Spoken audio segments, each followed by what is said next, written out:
Hey guys, I'm coming here to talk about the craft, and I know I'm really late, and I'm very sorry. I did some spring cleaning this past my past days off, and I didn't have time or the energy to do it. And FYI, if you guys start seeing smoke coming in, I have some incense on the side here.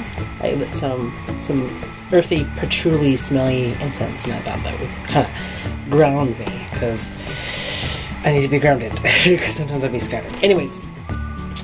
Back to this. The Craft by Dorothy Morrison. I know this was supposed to be on the 27th of last month, but heck, I'm very sorry. I'm a little behind, but not on my book.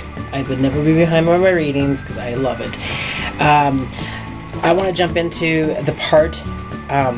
First, it starts off with the basic witchery in part 1.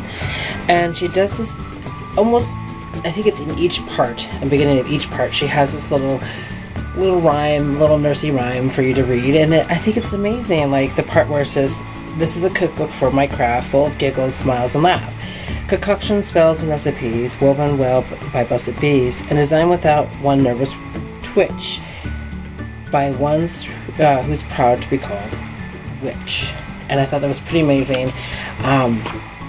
You know, guys, I don't know if I repeatedly tell you guys this over and over again, but I want you guys to know this was the very first book that made me who I am today.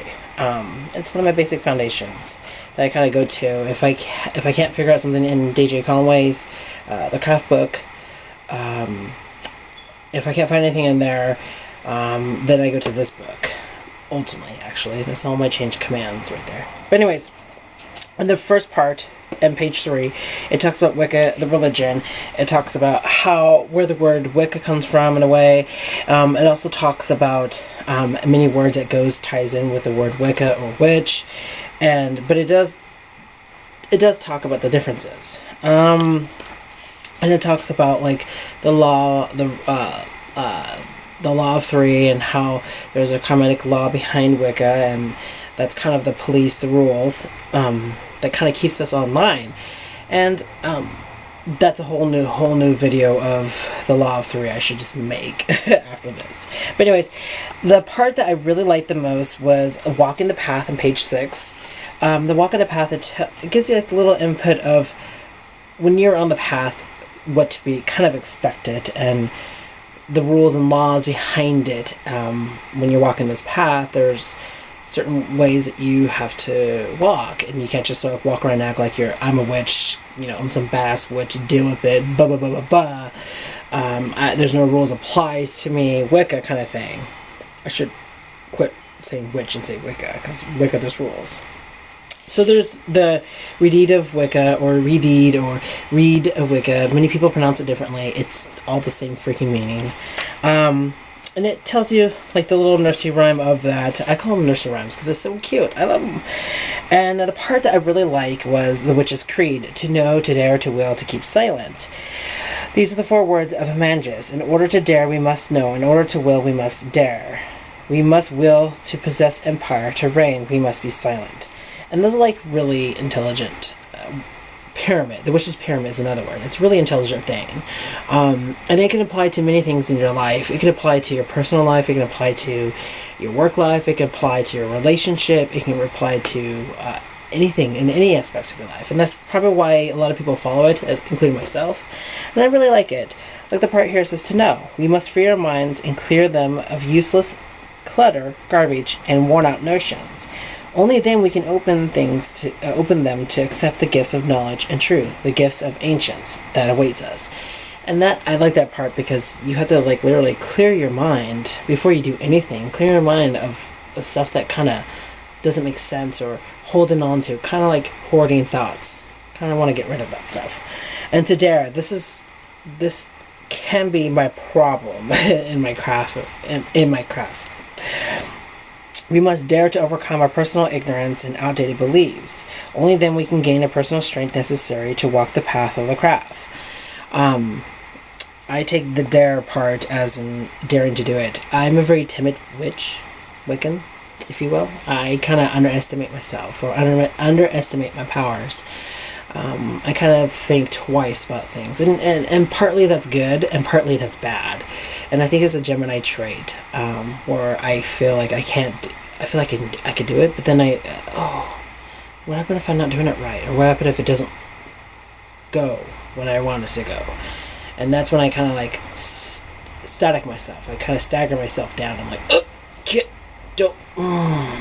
So that's my problem. And, you'll find weaknesses in the witch's pyramid. To will. This one's kind of cool. To will. Without personal will, our magic comes with naught. In order to our efforts to reach success, we must want our goals so badly that we become one with them. And that's actually, I have that, the will. I have the will to it. It's the daring part I don't. To keep silent. And this is a really trending topic for a moment here on YouTube. This is a twofold matter. First, we must acquire the traits of inner peace and quiet and cultivate them within ourselves. Only then we can hear the messenger of the gods or hear the truth within. The second matter is the mundane one. Unfortunately, bigotry, frightened people still live in our world, and we must understand that those who do not wish to be educated will not be. For that reason, silence is often necessary to protect ourselves and our ways of our craft.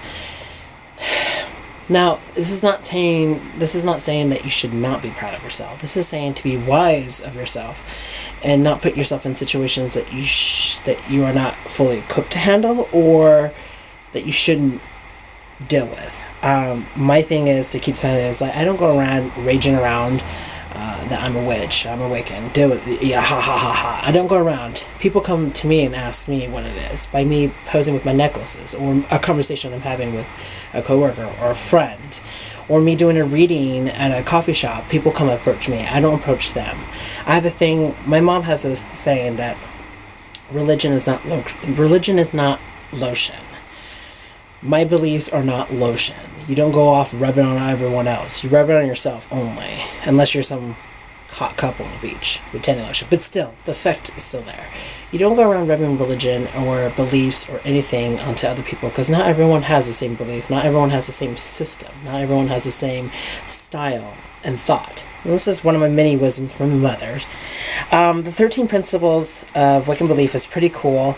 You should read them. They're on page 9 and 10 and a little bit on 11. And there's certain ones in here that I like. Like number 8 was really my big one. Calling oneself witch does not make a witch, but neither does heritage itself or collecting the titles, degrees, and initiations. Witches seek to control the forces within themselves to make life possible in order to live wisely and well, without harm to others and in harmony with nature. I just love that. It just says that just because you're a witch doesn't mean that you have the right and title to invade people's life and wreak havoc because you have the ability. We all have the abilities to wreak havoc and destruct other people's life, but is it really necessary? And it's so much energy to do that and try to maintain and sustain a healthy life in the craft. And there's another one I really like right here, number 12. This is the notorious one that everyone has to face in life. When you're walking down this path, expect this. We do not accept the concept of absolute evil, nor do we worship any entity known as Satan or the devil, as defined by Christian tradition. We do not see power through the suffering of others, nor do we accept the concept of personal belief that only one delivered by denying to another. This is saying that just because we practice the craft, just because we're witches, just because we're Wiccans, doesn't mean that you need to go out and smite the others. There is not one way, the only way path. And we really don't believe in pure evil or Satan or devil or Lucifer. We actually believe in the balance of life, kind of the yin and yangs thing. We believe that there is duality into everything. There's 2 sides to everything, 3 sides if must, but there's always more than just one. There's not just pure good and pure evil. And I really like that. It was one of my favorite things. The unconditional love versus perfect love and perfect trust and harm none is very, very important to read. I say that's the huge main thing in the chapter of the first part, is to read that.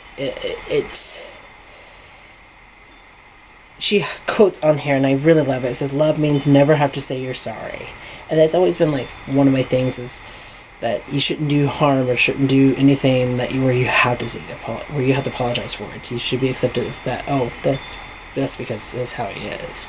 It's kind of accepting it unconditionally. But then there's other things that come into it, but you have to read that part. I would really, really would love you guys to read the part. So, till then, the next one is going to be working with major power sources. And I'm probably going to make another video after this with wearing the same clothes, so you guys don't think I'm cheating, but I'm just working through this. So I can schedule these videos out so you guys can rely on me. So till then, guys, I'll see you in the next video, next week and whatnot. Let's be.